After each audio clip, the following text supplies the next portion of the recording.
welcome to the Science Faction Podcast, where science meets fact meets fiction.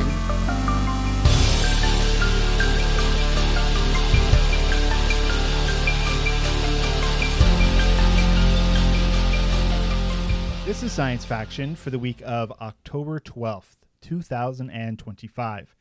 I'm one of your hosts, Stephen Dominguez, and with me tonight, one individual who is healthy. Hi, I'm Benjamin Daniel Alice. Not like Devon Kraft, who is not healthy today. He called in sick. He did. He called into the podcast sick. Yeah. Well, he didn't. He texted in to the podcast sick. That's what people do now. They text. I haven't had a job since the advent of just like giving your employer your cell phone to be able to contact you at any time. That was never something that I had to deal with. And when I think about that, I feel sad for the world. That's your own personal communication device. You should not have to take those calls. Of course, unless it's part of your job, blah, blah, blah. But, Right. Ugh. Yeah. No, I mean, as someone who the last couple of weeks, or I guess the last couple of months, has had a tether to the job. No, I mean, it's not great, but like, I think that what's nice is that there are people who are in particular positions that, like, okay, so for example, I get called in, right? Yeah. I get to make the call about whether or not I make more members of my team have a tough time, or if I just jump in and I go, oh, hey, this is something that can happen tomorrow. Right. Right. Like, but yeah. And more often than not, I've been able to make that call. And I think that's like, it is much better for it just to be me than for it to be 4 members of my team jumping on and going, okay, we're here to do something. And that really didn't need anybody's attention, Yeah. So like, it could be far worse, and has been far worse for me when I realized that a lot of this stuff was the start of a conversation, not a commandment. That's actually that was that was on the 3rd tablet that Moses brought down. This is the start of a conversation, not a commandment. Right. But then that's the one that fell down. So oops. Yeah, it was right next to the like give your employer your phone number. Yeah, that was it was going to be part of the conversation. Now it's just commandment. Don't talk about your coworkers on LinkedIn. That's on the 3rd tablet. You know what? Too. I say do it. I say tell everyone about Deborah in accounting. Do it now. It was really strange how Moses was like, hey, don't really use X. And like everybody's like, what is this X thing that's on the tablet? It's just an X. Does it mean 10? We don't know. We don't know. We know now. We definitely know now. But this is a podcast about science and science fiction. I'm curious. Like, I didn't ask Devon like what kind of sickness he had, because like we've had a little bit of a cold hit the younger it hit us too. Member of our crew. Yeah. Okay. Things are going around, man. It came and it went. Well, no, it came. It came just enough to annoy us and has stuck around for like a week and a half. It's just it's sniffles and it's coughs and it's nothing serious enough to stop normal life. And it's just annoying. Veni vidi vinoi. What? Veni vidi vinoi. Instead of Veni vidi vici. Sure. It's the other one. They came, they saw, they conquered. Yeah. They came, they saw, they annoyed. I got it. It's always better when you explain the joke. Right. Well, you mean, oh my gosh, dude! What have you been up to lately? I know. Well, I'm going to say that and immediately interrupt myself. We recently got together and did something that we haven't done in a long time. Dude, yeah, and we got a large group together for it. That was I think that's the biggest mini golf. That was the biggest session of Walkabout Mini Golf I think we've ever done. What's great about it, and this is the first time I think that we've played with somebody doing it this way. So we were playing with somebody who wasn't in VR, because when the game started, it was VR only. You had to have I have Oculus Rift S, and now it's like, they were bought out by Meta and blah. And you've got stuff. Devon's got stuff. Josh, of course. Yeah, Patron Josh has a he's VR. He's got like an Odyssey HM. It's a non-major brand name.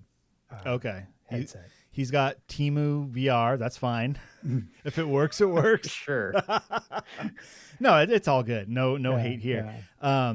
And then I mean, his audio was working though. his audio was working, and mine was not. That's a whole Not nother for a long story. time. But what I'm yeah. working up to was Matt was able to join us. Yes.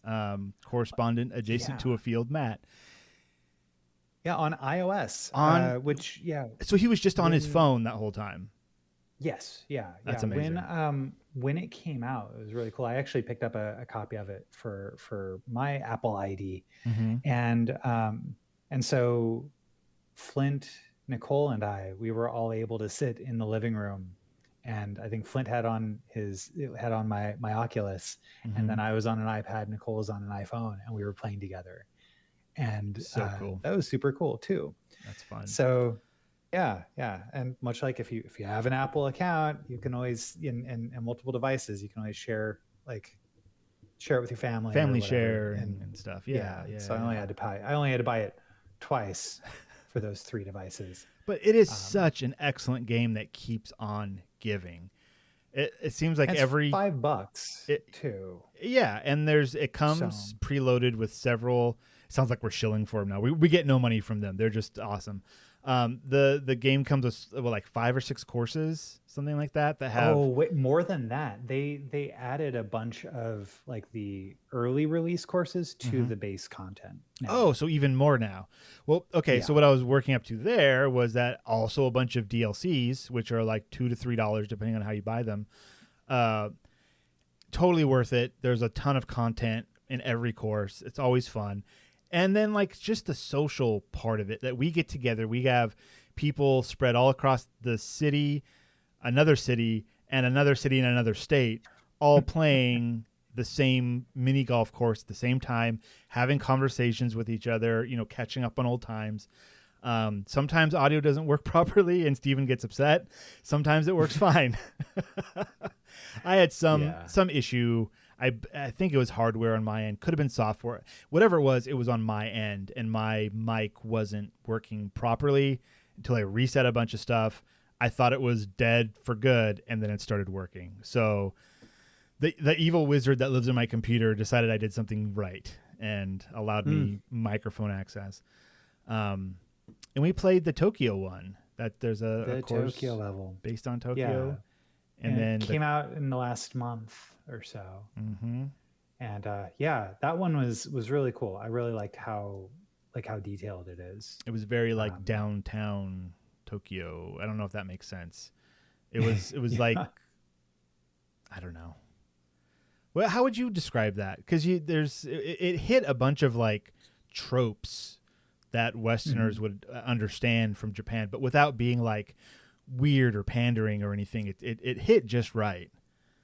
Well, yeah, I mean, you're in a very densely packed urban area that has like a bathhouse and a bar and sushi places and you're just kind of playing through mini marts through these places. Yeah, like a cat cafe. That's the big thing, because every course has like a thing besides its main setting, and this one was that there was like cats everywhere, like little cartoony cats. Yeah, cats, and then like one of them was like a candy store that was like a bear's mouth that you had to put into. That had to be a reference to something, but I didn't get it. Yeah, the kawaii cafe, but yeah, it was just like, it was so cool. It was really neat. Yeah, and it was a good course. Yeah. And then we ducked into the Crystal Lair, which is the second DLC level that was the third. I think, well, has there been, okay, so like they've got a bunch of themed levels.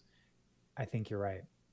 Evil Layers is what they're called. And this is the third. There was the 8-bit layer and the laser layer before. Right. So this is the Yeah. crystal layer.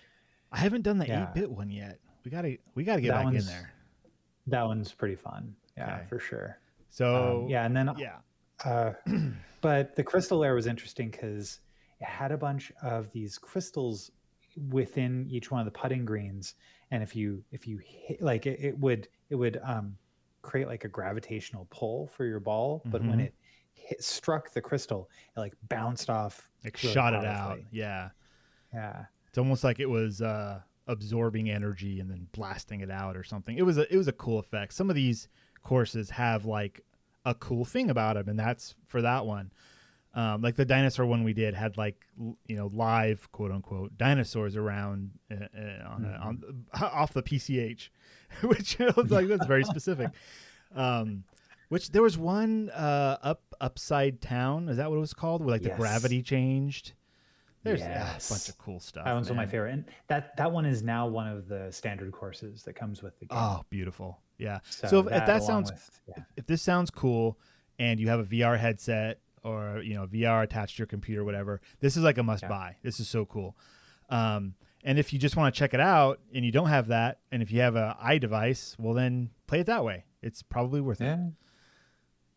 Is what I say. It's not the same. That's for sure, but it uses augmented reality to really good effect, and and it still has the other like connectivity functionality. Like we were having conversation with Matt the whole time.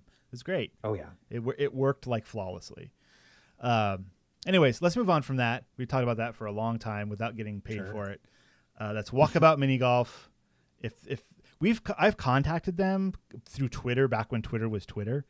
And they were cool. They like responded and stuff. Oh, there's hidden balls in every course, and there's like a nighttime mode where there's like a treasure hunt or some puzzle to solve. It's chock full of content. All right, let's move on. We talked about that. Here I'll say this so that from this point forward, talking we can be a little more specific.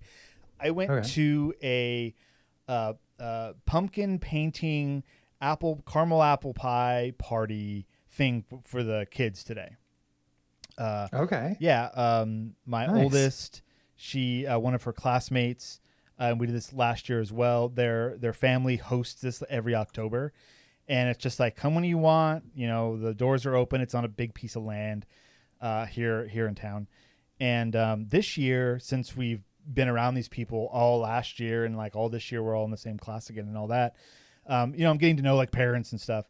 And so I got to chat with a couple of my daughter's parents' friends, and we ended up talking about podcasts. They might be listening right now. So that kind of reminds me of Stan Lee and his ethos with writing comic books. For everybody, this is their first comic book. That's how you have to write it. And so while we're podcasting, we have to remember there might be a first-time listener. So... Wow. Keep that in mind, everybody.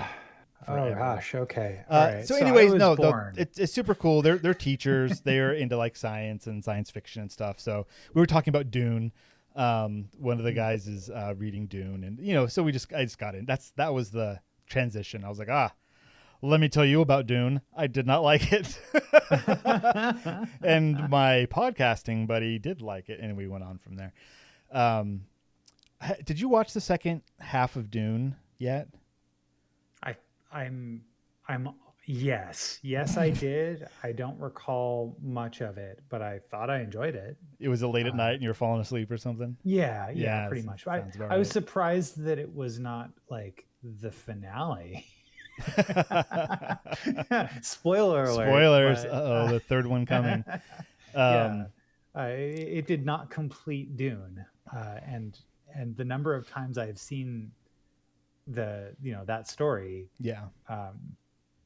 like I expected it to be completed at the end of that movie, and it wasn't. So Mr. Dune didn't show up at the end of Dune 2.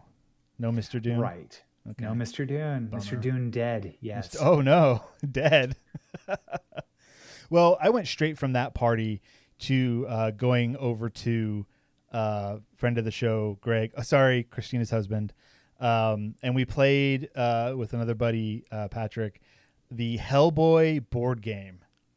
Oh. And this is one of those like very kind of niche thing. You're never going to see this on the shelf. And the version that Greg has, like the Kickstarter exclusive, like all that, there was a ton of miniatures all painted. It the actual gameplay was really fun though. It was you like pick a scenario and you build out the board according to the scenario. And it sounds like typically it's indoors, but for this one it was an exterior.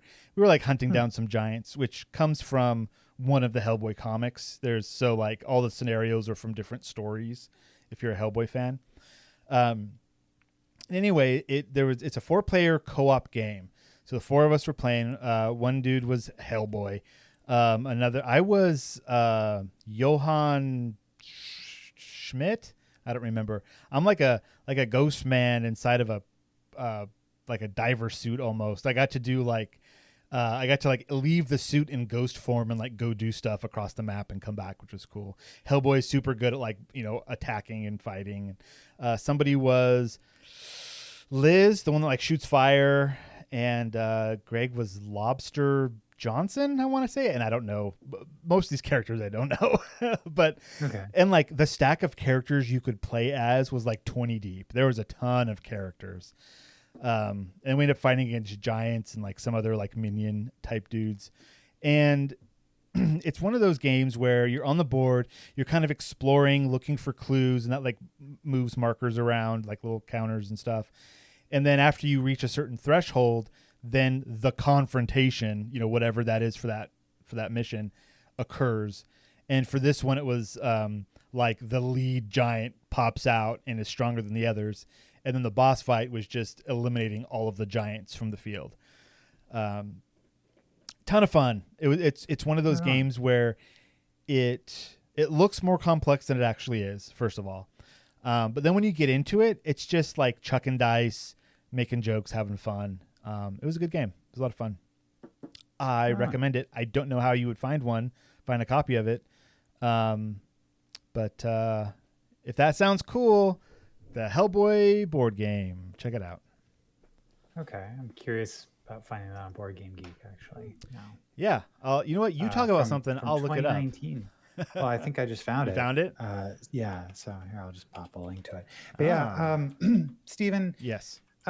You have a thing in here that I really you mentioned Piehole in this list. Oh, did you see that? Did you see Piehole? I saw Piehole in your list, and that like just turned off everything I wanted to say. What's going on with Piehole? I set up a Piehole. That's awesome. So, Yeah. So for those of you that do not know, and you might be going, what is a Piehole?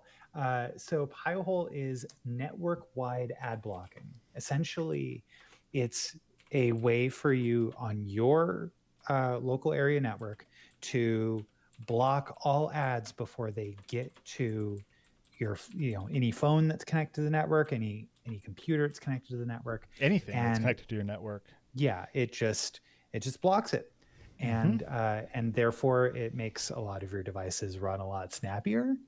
And all it is I mean, for me, I have it installed on a Raspberry Pi that's connected directly to my router.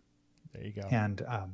And you set up you run a couple commands, set up a couple things, and then it's set it and forget it. And I've really not had to do too much with it except for restart it maybe once every 3 months.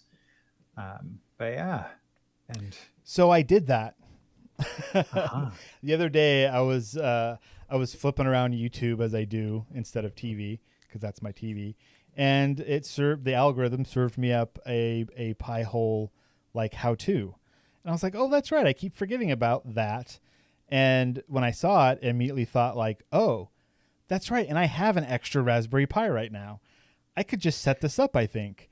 And so I watched. Is this the same Raspberry Pi that used to run the bots? tweeting bots? Okay. It's been sitting in a drawer, just waiting for some project to come along.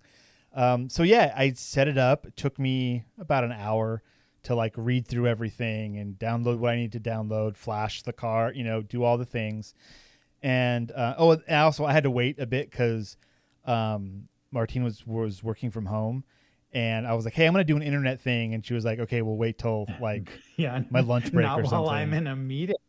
Exactly. Right. And what was funny is like right after I told her that, I came back into my office, started doing stuff, and I heard her like in a Zoom call, and it was all like crackly and weird. She was like, Steven, I was like, I haven't done anything yet. It's not even plugged in. It's not me. So that was funny. But yeah, I got it set it up, got it running. The main thing I want it for, it doesn't work for, of course, which is YouTube ads on the Xbox specifically. Okay. I looked into it, and they're like, yeah, the way that the YouTube app works with the Xbox, you can't block those ads. It just whatever reason you can't do it. Or like if you do, you're blocking most of the functionality of your Xbox to be online anyway. So it's like, what's the point? But a fun thing that Martine found out was that, and she plays a lot of games on her iPhone that are not, games that you would pay money for necessarily, and instead show you ads in between rounds and stuff. And she's like, oh, I was playing my game, and like the ads just stopped showing up. I was like, oh, that's cool. And she was like, yeah, but I was like, what? Well, if I watch an ad and then like watch a second ad, then I get like extra coins in the game. I was like, she's like, yeah, I turned off Wi-Fi so that I could watch the ads to get extra coins. And I was like, what's the point of anything anymore? That, my wife also did a very similar thing. We try to help. And, so anyways, yeah, I set that up. It was fun. It was easy. If I didn't already have the hardware, I probably wouldn't go out and buy the hardware. But I also know like what browsers to use on my PC to not have to deal with ads anyway. I'm in a different situation than a lot of people are. The good news is that it can go on just about anything. If you have a computer that's always connected to the internet, or always online, you can use that. Raspberry Pis are just usually chosen because they have such a low power draw. Yeah. That it's low heat output as well. You don't have to deal with fans and all that. Right. And typically, you can have a Raspberry Pi, which a Raspberry Pi, if we haven't explained what that is, tiny computer. They're about the size of a credit card, thicker, of course, but it's like a little tiny thing. And a lot of makers use them as the brains of some kind of component that they're making for a thing, like little robots and stuff will run on Raspberry Pis. And they're very versatile. You can plug a lot of stuff into them. You can have them, connect. Like I watched a dude try to make a little robot, like a little Furby type robot, and he like put a Raspberry Pi into it specifically to have it connect to Chat GPT to like be able to ask it questions and stuff. So it can be used in all kinds of stuff. It was great because the voice that came out was like a robotic male voice, but it looked like a cute little like Furby thing. It was hilarious. And it turned out it was like actually this the Pi that he used was like an older, again, a maker that just has some lying around and just use it because they can. It wasn't powerful enough to like run something locally, and that's a whole other story. Anyways, it's a little tiny computer. They're pretty cheap. If you don't know what they are or how they're used, you would never even know what to do with it, right? Like you're not gonna come across a Raspberry Pi on the shelf at a Target and just be like, oh, one of these, and just plop it into your cart. Like it's a specialty item. Yeah, I suppose it. When you get it, you have to get a case for it. I mean, you're building a computer. Yeah, right? It's a miniature computer. And yeah. Yeah, and then you get a micro SD card, and you have to flash that with an operating system, of which you have some choices. You have several choices, and it runs slow, like as an operating system. Like it's like depends on what you're trying to do, I guess. Like you can't use that and expect like Windows. Like it's not that. Sure. Right. I mean, you can get it with Windows 11 installed on it. Yeah. Oh, that's so dumb. There's no way that runs well. A stripped down version of it. So the whatever OS that I used on it when I was doing the bot stuff, anytime I tried to because I use Python, the coding software Python. I use that to write the bots. And so sometimes I would need to make a small change to the bot. So instead of doing that on my computer and then putting it on a USB and then taking the USB, plugging it into the Raspberry Pi, logging in the Raspberry Pi and copying the information off, there was a Python editor on the Raspberry Pi itself within the OS. I was like, oh, great. If it's a small change, I'll just use this on the Pi. And it was always like mind-shatteringly slow for me. But when you go from like a full PC like rig that's rigged for gaming, right? It's not I built it myself. When you go from that to the tiny, credit card sized computer, there's going to be a big difference. And certainly there was. So, I know I don't have it here on the list, but there is something I'm kind of curious about your take on. Oh, so, I love giving takes. Let's go. Yeah. Coming up this next week, I think on October 16th, Microsoft has announced that Windows 10 is hitting its end of life. Okay. Which, unlike any other time in Windows history, there's still 44% of all computers running Windows right now are on Windows 10. Okay. And cannot be upgraded to Windows 11 because of different hardware cutoffs that they have. Yeah, Windows 11 requires some weird stuff. I remember I had to go into my motherboard BIOS and like mess with it before Windows 11 installed properly. So yeah. And so like this is not necessarily a problem for you or me. But for me, okay, it's not a problem for you because you already have Windows 11. Right, because I upgraded. Yeah. A device with Windows 10. It's not a problem for me because several months ago when I heard that this was coming down the pipeline and I took a look to see if the major things I was really interested in Windows 11 having fixed that they didn't bring over from Windows 10, still hadn't been. And and I'm like, okay, well, they're obviously never going to do that. Yeah. So it's been a few years. I was like, yeah, I'm just let me see how well Linux works. And I installed Bazzite Linux, a kind of video game console version of Linux for my gaming PC, and have never looked back. Like I'm now glad, happily running my Forza Horizon 5 on my rig, and it's so nice, including a new game I've been playing called Cloudpunk. So we've got all this stuff here from like previous weeks, and I'm like, but I've got what I want to talk about now. Okay, all that being said, that's fine. Yeah, like 44% of all Windows 10 computers, like of all Windows computers, are still Windows 10 and cannot upgrade. Right. That means that we have potentially an issue at hand of all of these perfectly functional PCs that are going to be junked. No, that's wrong. They're not junked. They're just running an obsolete operating system that's not going to be updated anymore. They still run as they were. Security updates. Right. They'll be less secure, but secure for what?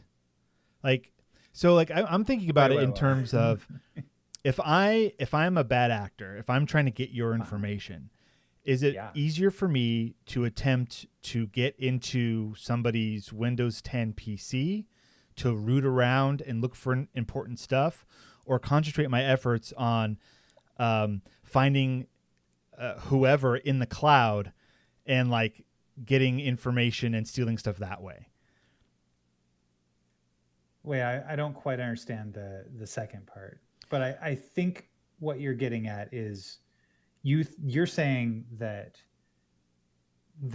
these bad actors are not going to target easy marks because they're running out-of-date software that has unpatched security vulnerabilities.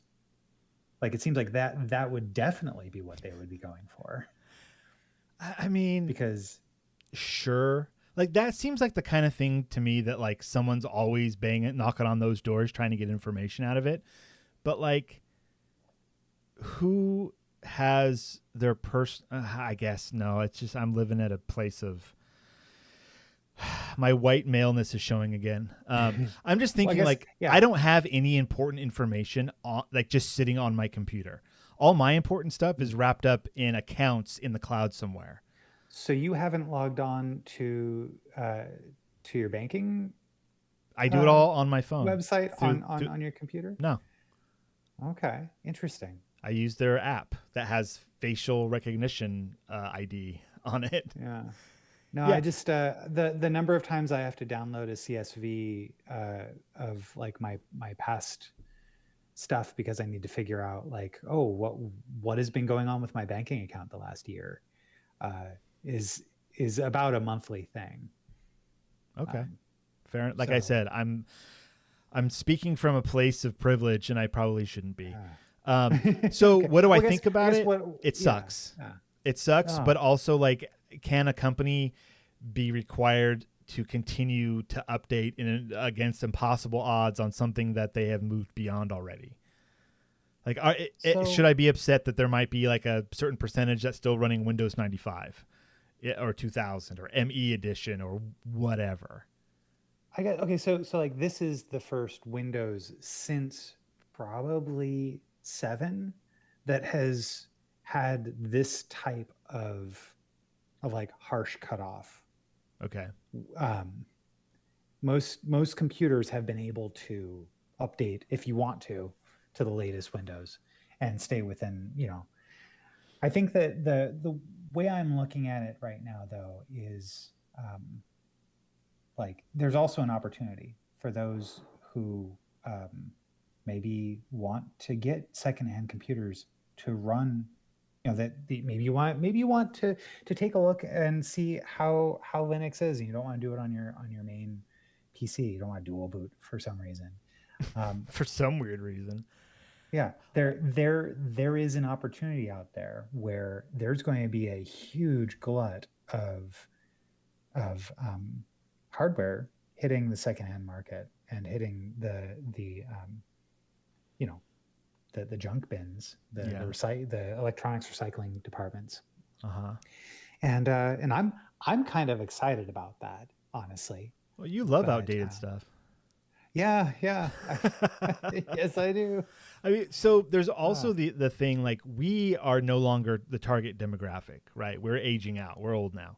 So I'm thinking like we all grew up when computers were growing up, right? We were young. We had the first ones. We're older. We're building our own.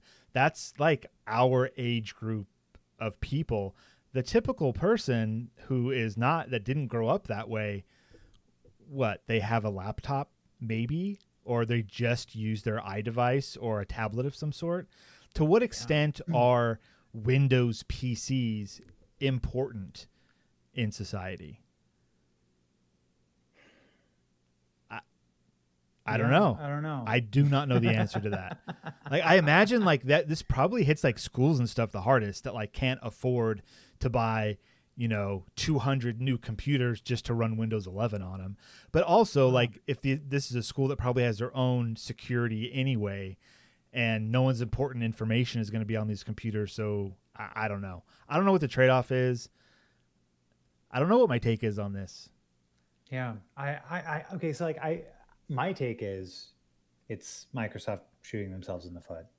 You think their business is going to go down because of this? Yeah, well, I don't think this is going to play out very well for Microsoft. The decisions that they're making across their consumer facing stuff recently have been a little bit weird, or too little, too late. Like a lot of different things, but it's fascinating here going like, oh wow, you are a titan in the industry. A lot of people for years, like, you have such brand name recognition, like, but first you shut down Skype and you shut, like you're doing all this stuff, and it's like, that's are they doing it because they see the writing on the wall and the world is moving beyond everyone having a desktop computer in their home. Don't you think they would want to have everyone have a desktop computer in their home? Of course they do, but the world's moving on, and they've tried to do tablets, they've tried to do phones, and they can't get in there. So I don't know. I don't know what they're doing. I mean, but like killing off Skype didn't seem like the best idea, but they have some plan. There's something's going to happen, but like they tried to get in the phone space. They tried to make tablets and stuff, and it's just not. It's just not what they're good at.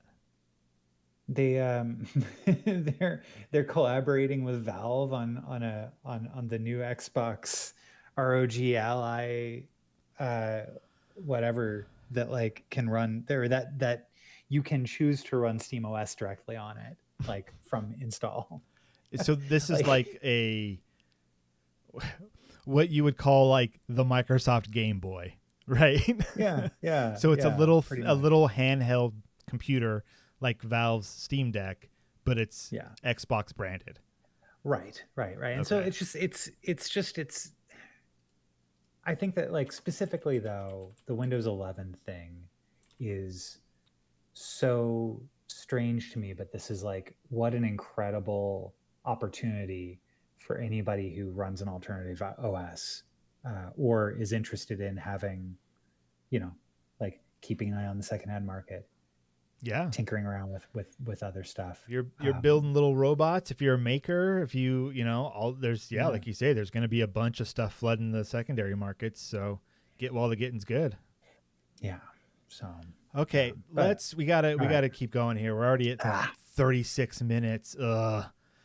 Okay, Devon's a no-show. I talked about everything I need to talk about. We haven't done Future or Now in like 2 weeks. We've got to do that. Yeah, I don't know if we mentioned this. Devon's sick. Oh yeah. So Devon, that's why he's not here. That's why he's not here. We did mention it, right? Okay, well. I think so. I'm glad because when he comes on the show and he is sick, he's just sniffing his nose the whole time, and it's so gross. Devon, take the time you need to get better, sir. Please and thank you. All right, let's get on to Future or Now. Now.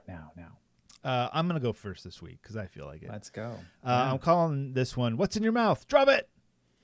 I feel like I'm a dog because you should. We shout to our dog all the time. So this article comes from Science Daily. It was published on September 27th because I pulled this article like 2 weeks ago. What happens to your body when you eat too many ultra-processed foods? So, ultra-processed foods make up the bulk of U.S. diets, and new research links high intake to inflammation, a predictor of heart disease. People consuming the most UPFs, ultra-processed foods, were far more likely to show elevated HSCRP levels, especially older adults, smokers, and those with obesity. Scientists warn that UPFs may contribute to cancer and other chronic illnesses, urging stronger health policies despite pushback from powerful food companies. So yeah, I like to do articles where there's some kind of testable, like this is just data. But data is important to science as well. So UPFs, what is a UPF? Ultra processed foods. They are industrially altered products like sodas, snacks, processed meats. They're packed with additives and stripped of nutrients. It's all to like keep them on the shelf as long as possible and still be, tasty enough to eat. Hundreds of new ingredients previously unknown to the human body now make up nearly 60% of the average adult's diet and almost 70% of children's diets in the United States. So if you're not eating something that was directly grown out of the ground or ate the thing that grew directly out of the ground and then you killed it and then ate it, if it's not one of those two things, you're eating ultra-processed foods probably. I would say like a processed food would be like bread, right? You take a grain, you process it, you change it around a little bit, you make something out of it. But we're talking ultra-processed. New research from Florida Atlantic University's Charles E. Schmidt College of Medicine shows that people who consume the most UPFs have significantly higher levels of high sensitivity C-reactive protein, which is the HSCRP, a sensitive marker of inflammation and a strong predictor of cardiovascular disease. The science says these things are not good for us. Until now, there's been limited data from nationally representative U.S. populations on the link between UPF intake and its HSCRP levels. The HSCRP, I keep stumbling over that because it's a lowercase HS and a dash and a capital CRP. It's funny because when they say like high sensitivity, it's all lowercase. C reactive protein. The C is capitalized, but reactive protein is not. And yet, and what is HS? Yeah, CRP. What is that C? Is that C vitamin C? It doesn't say. C reactive protein must be a thing, and I don't know about. Okay, so there was a study published in the American Journal of Medicine. Shows that participants consumed a median of 35% of their daily calories from UPFs, ranging from 0% to 19% in the lowest group to 60% to 79% in the highest. After accounting for factors like age, gender, smoking, physical activity, and other health indicators, researchers found that individuals in the highest UPF intake group, which is 60 to 79% of daily calories, had an 11% higher likelihood of elevated HSCRP levels compared to those in the lowest intake group. So if you get 60, what this study is saying is if 60 to roughly 80% of your food for the day comes from ultra processed foods, there is you have an 11% chance of having elevated HSCRP levels. And if you have those elevated levels, you are more susceptible to chronic illnesses like cancer. Where's the list? Heart disease, cancer, other chronic illnesses. So, like when you look at the numbers that way, it's not like I eat a Twinkie, I'm going to die. Right. So the C-reactive protein is a protein produced by the liver that increases in response to inflammation in the body. And so there is a test that you can run that is a C-reactive protein test, and it helps you find out if you have heart disease. Okay. So so that's the C-reactive protein in HSCRP. Fantastic. Thank you for that. The article goes through and talks to like different age groups and stuff. And of course, the link will be in the show notes if you want to check out this article for yourself. It's here. It's here in the article. C-reactive protein is produced by the liver, and the HSCRP protein test is a simple, affordable, and highly sensitive measure of inflammation, as well as a reliable predictor of future cardiovascular disease. That's a quote from Charles H. Hennekins, MD, FACPM, FACC co-author, the first Sir Richard Dahl Professor of Medicine and Preventive Medicine, and Senior Academic Advisor, Schmidt College of Medicine. I assume that person knows what they're talking about. I'm curious, he must come from a long line of Hennekins, MD, FACPM, FACC co-author, the first Sir Richard Dahl Professor of Medicine and Preventive Medicine, and Senior Academic Advisor, Schmidt College of Medicine. We can't say that in one breath, can we? That's really hard. I kind of want to try again. The authors also highlight a significant rise in colorectal cancer rates in the U.S., particularly among younger adults. They suggest that increased consumption of UPFs may be a contributing factor, along with its potential role in several other gastrointestinal diseases. One last bit here, drawing a parallel to the history of tobacco, the authors note that it took decades for mounting evidence and the efforts of progressive health officials to lead to policies discouraging cigarette use. They believe a similar trajectory is likely for UPFs, with growing awareness eventually driving meaningful public health action. I mean, this kind of reminds me of the like sugar stuff, and how like the that Americans put sugar in everything, and because we're putting sugar in everything, that's causing this obesity epidemic that we're going through, because the body will burn the sugar before it'll burn stuff that it's other calories that it's there's science behind all that as well.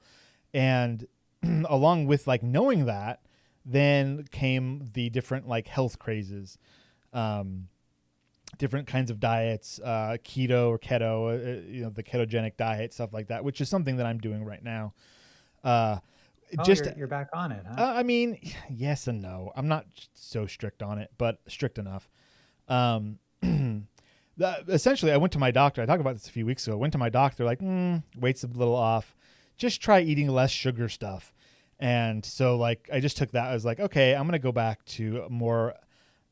It's more of like a bread and sugar restrictive diet than like strict keto. But what's nice, if you are doing the keto thing, there is now, like I did it several years ago with success. Doing it now, like there are keto breads now that are like, it's just like normal bread. The taste is so close, the texture is so close that like I don't even think about it. So like I'm eating sandwiches and stuff like I normally did, just with I bought a different bread instead. So it's not a huge deal. The biggest thing for me is like the sweets, cutting out like cookies and ice cream, stuff like that, which is just like in my head they just don't exist right now. Besides that, it's like the pastas and the rices that I miss the most. Making like a big pasta dish or a big rice dish. But I just eat something else instead. It's fine.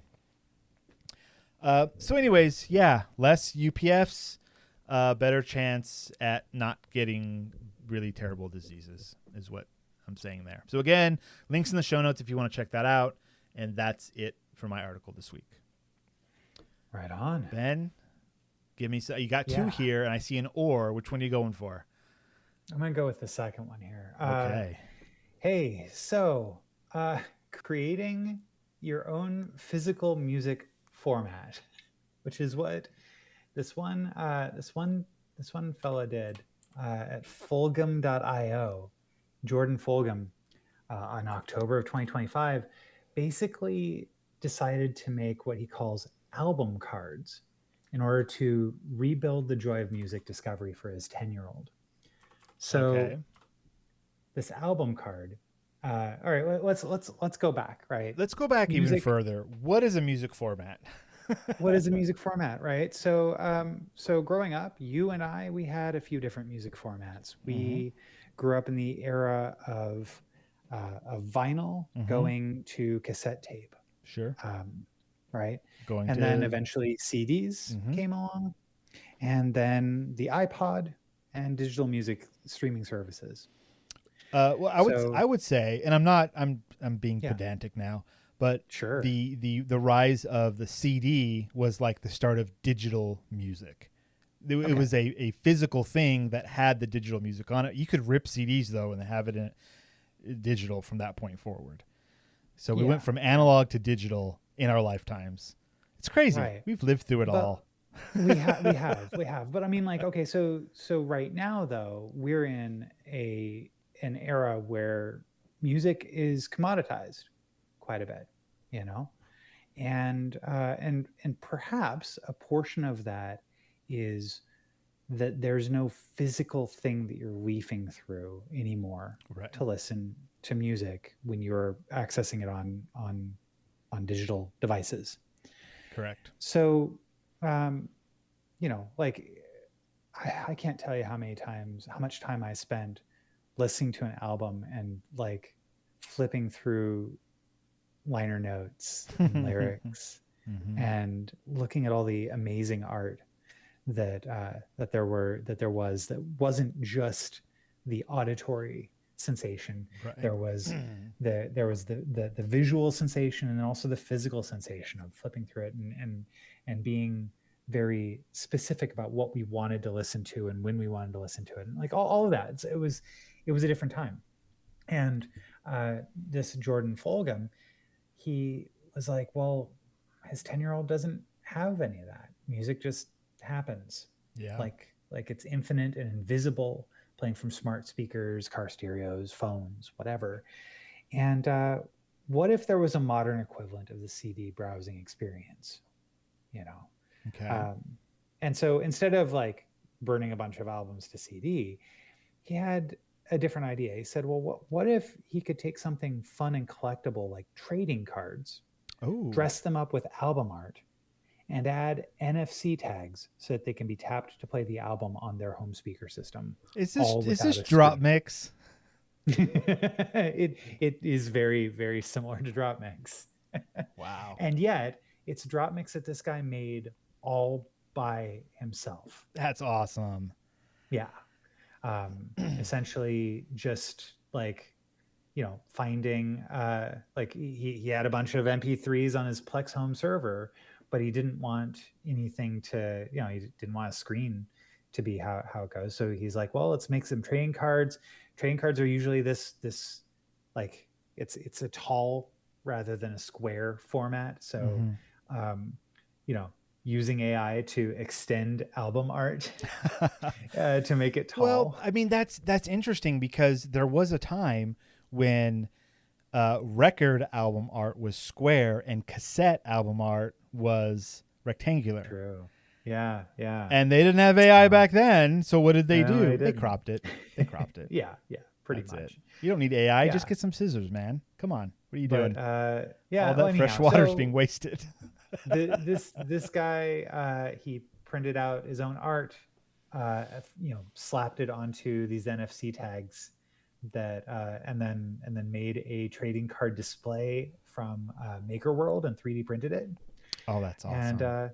And then just has, you know, this thing where there are a bunch of these cards for his family to enjoy music. That's really cool. Yeah. I think we have to explain drop mix now, though. Oh gosh. Okay. So Drop Mix was a video game made by Harmonix, who made the Rock Band series of video games. But there was basically just a collectible trading card game where each card was you would pair it with a base station that would you know, pair via Bluetooth to a phone or a tablet, and then whenever you'd set one of these NFC cards with beautiful art on them onto this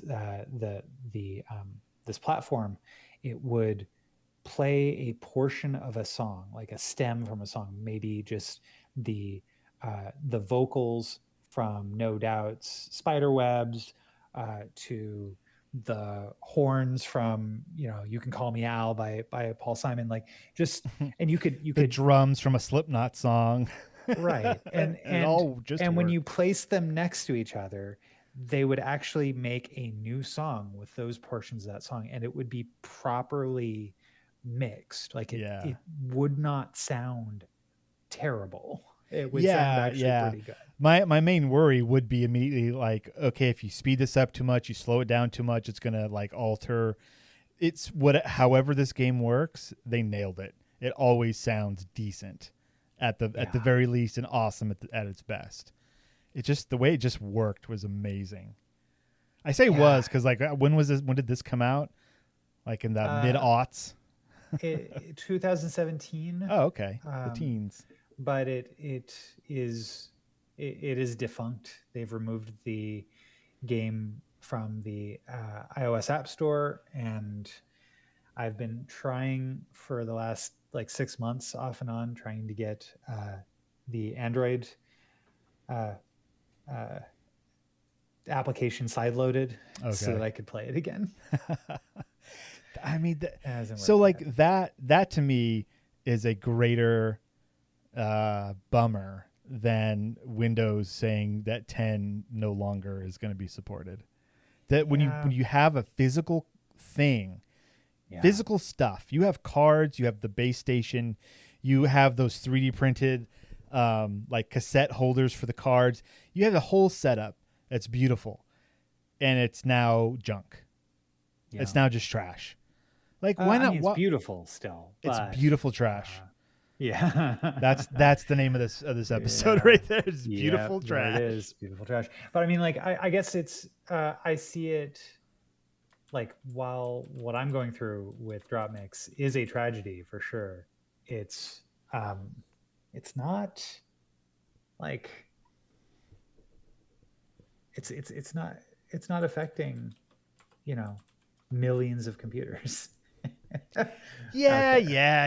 Okay. Okay, Like fine. that's the scale of that is mind-boggling. Yeah. So yeah, like You're drop right. mix, More it people didn't should do have played well drop mix. because more people should have played it, but Well, more okay. people shouldn't have been putting their money towards Microsoft all these years. I had just finally bought all the song packs for Rock Band, and then they come out with drop mix. There's no way I was Dude. gonna start buying again. Come on. Yeah, true. We had Anyhow, some so that's good Rock Band days. Those were we good did days. have some good Rock Band days. Those were great. Those I'd were like some of the to best. bring them back.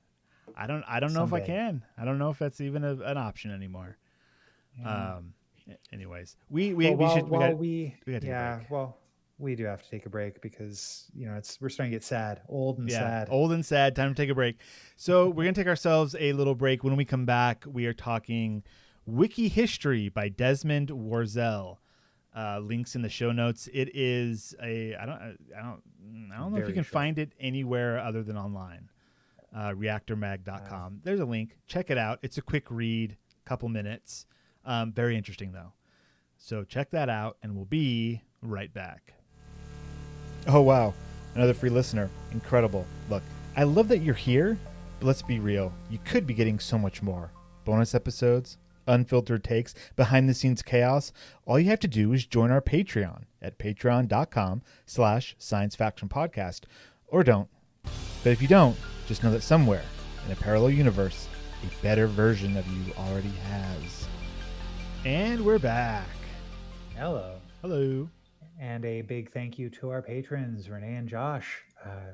Thanks, y'all. And Josh, thanks for joining us at Walkabout Mini Golf. Yeah, that was super cool. We've got to do that again sooner rather than later. Yes. It's a good hang. It's a lot of fun.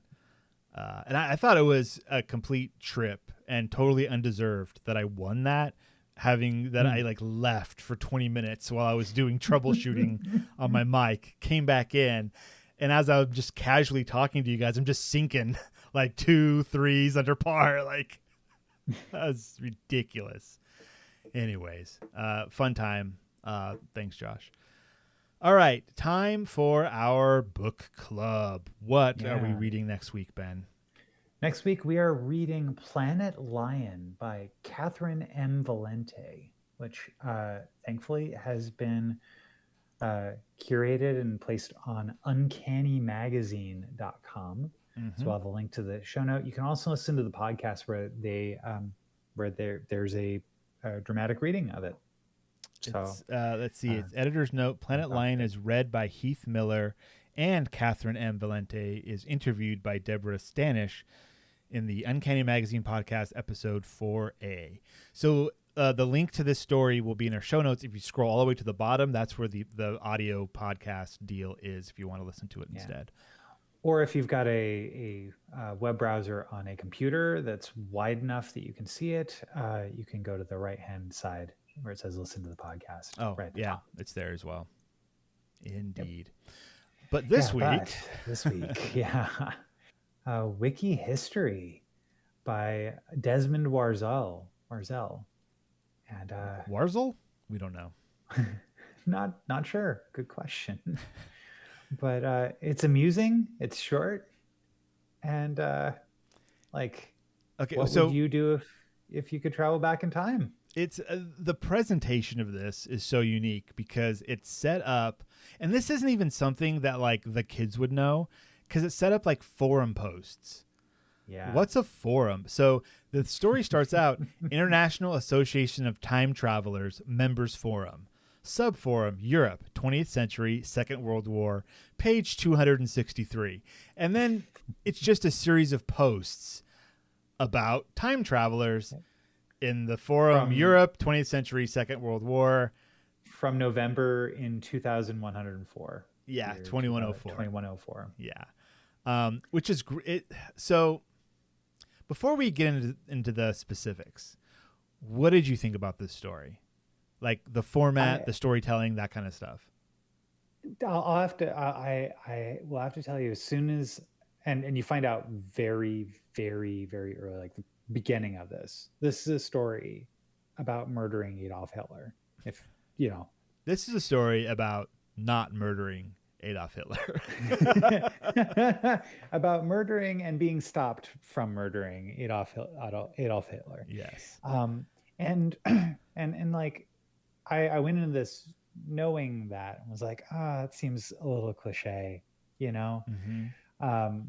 But very quickly, because of the fact that you can't just murder Adolf Hitler, even though everybody does when they first get a time machine, that was an interesting story. And I think it paid off really well. It certainly did. So yeah, let's go through it a little bit. Of course, spoilers if you haven't read it, but you should go read it.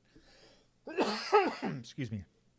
So, like right away, reporting my first temporal excursion since joining the IATT, have just returned from 1936 Berlin, having taken the place of one of Leni Riefenstahl's cameramen and assassinated Adolf Hitler during the opening of the Olympic Games. Let a free world rejoice. Go ahead. And then Silver Fox 316 writes, back from 1936 Berlin, incapacitated Freedom Fighter 69 before he could pull his little stunt. Freedom Fighter 69, as you are a new member, please read IATT Bulletin 1147 regarding the killing of Hitler before your next excursion. Failure to do so may result in your expulsion per bylaw 223. And then a third character comes in. We'll just go through this first little bit. The third character comes in named Big Chill, wrote, "Take it easy on the kid, Silver Fox 316. Everybody kills Hitler on their first trip. I did. It always gets fixed within a few minutes. What's the harm?" And Silver Fox 316 writes, "Easy for you to say, Big Chill, since to my recollection, you've never volunteered to go back and fix it. You think that I've got nothing better to do?" So this just reeks of like early 2000s forum posts about people doing stuff. Yeah. Like there's the timestamps on this. There is like the way that people are talking. Like we are now used to more instantaneous text messaging, right? Or a comment section where you're immediately replying to the person above you or perhaps on the subject. Forums were almost more like letters going back and forth. Like it was that weird transitionary period between, with communicating online. And this story encapsulates that writing style perfectly, I think, because the way that they reference other people, the way they say, "Look, I know you're a new member. Go look at the post that says what the rules are." All that stuff. I mean, if you want something similar, Reddit is a forum site. Right? Yeah. But as time has gone on, it's the subreddits feel more like comment sections to a main post. I'm sure it depends on which subreddit you go to. Okay. But like so you're saying it's kind of transitioning a bit more as people are more via Facebook or the way you respond in Twitter. Like all the social media stuff is like, here's a post, here's the comments, not like here's a conversation. Like sometimes they break out into conversations. It's just a different format than the way forums used to be. And I don't think that's good or bad. It's just different. So as the story goes on, there is another person who said, "Oh, I just killed Hitler in this way." And then it's like, again, don't do that. And then I think it happens a third time. And it's like the same thing. So you're like, okay, rule of three, then what happens? And then eventually Asian Avenger writes, basically like calls out each one of the people who's on this. Like, you're nothing but a pack of racists. Let a light of righteousness shine upon your squalid little viper's nest. And Big Tom 44 says, "Well, here we frickin' go." Yeah, Freedom Fighter 69 writes, "Racist for killing Hitler? What the F?" And so What gives, Asian Avenger says, is everyone's repeated insistence on a course of action which, even if successful, would only save a few million Europeans. It would be no more trouble to travel to Fuyuan Shui, China in 1814 and kill Hong Shui Quan, thus preventing the Taiping Rebellion of the mid-19th century and saving 50 million lives in the process. But hey, what are 50 million yellow devils, more or less, right, guys? We've got Poles and Frenchmen to worry about. Like, yes. Like, was okay. So Yeah. when this bit came up, I was like, yeah. Like, Yeah. the thing Hitler did, that whole deal, awful. The Holocaust. And I hate Yes. it. And and it's terrible that it happened, and it sucks. And it sucks that Nazis are back now. I can't believe that this is the timeline we're in. But there have been other massacres. There have been other wars. There have been other killings of more people. That one, at its point in time, was and still is the most popular, like the most well-known. It's a popular thing, right? Like, we know he did this bad thing, the Holocaust, and so we should stop that. But Asian Avenger writes like, hey, if it's about saving people, there's better ways to go about this. Yeah. And there aren't rules against it. And so it turns out, sure enough, they're like, hey, well, it's stopping you from killing him, Asian Avenger. And Silver Fox 316 says it seems like a pretty good idea to me. No complications that I can see. Go for it, man. Yeah. And then sure enough, a few minutes later, Lady Justice writes, just check the timeline. Congrats on your success, Asian Avenger.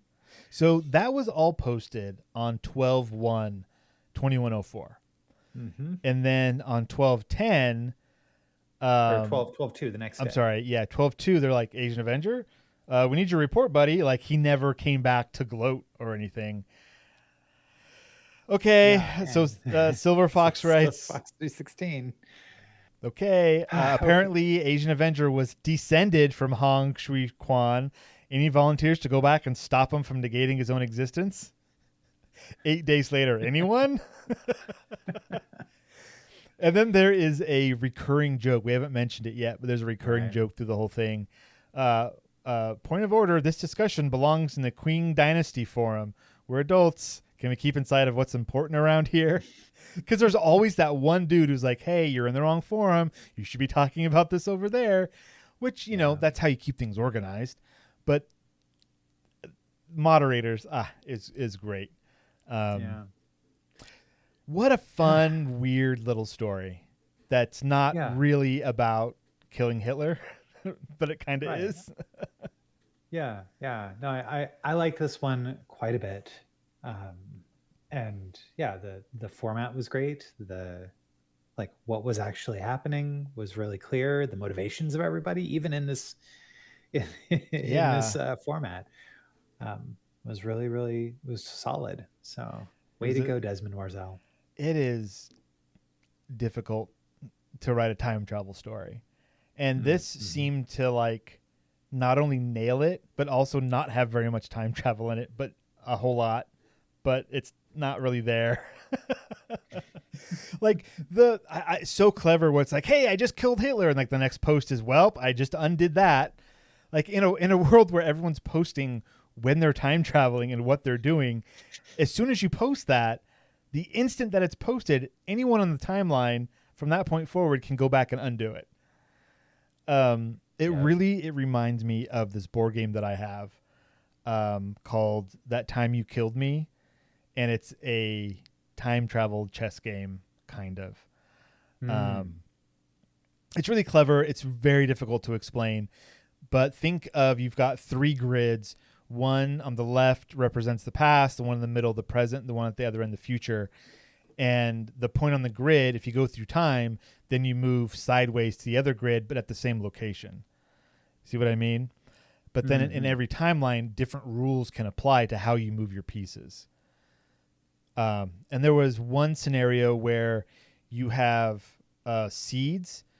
And so whichever if you plant the seed in the past, then it's at that location, it's a bush in the present, and in the future, it's a tree. Oh. And like you can cut down the tree, but then the bush and the seed stay. But if you go back in time and get rid of the seed, then the bush and the tree disappear.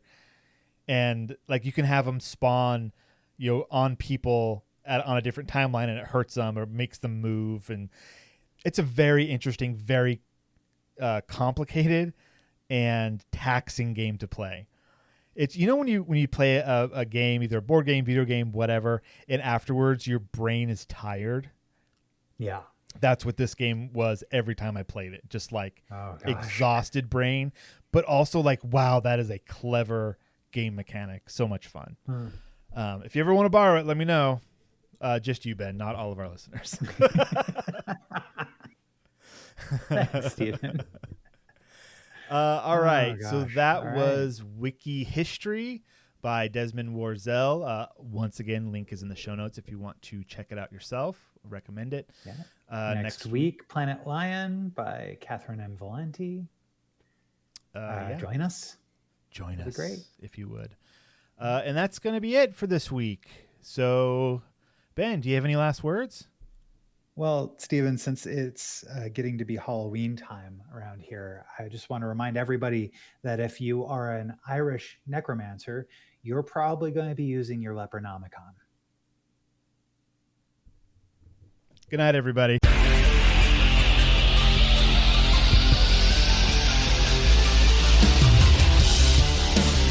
This has been the Science Faction Podcast. Tweet to the host at SciFact Podcast. Email them at sciencefactionpodcast@gmail.com and visit sciencefactionpodcast.com for more episodes.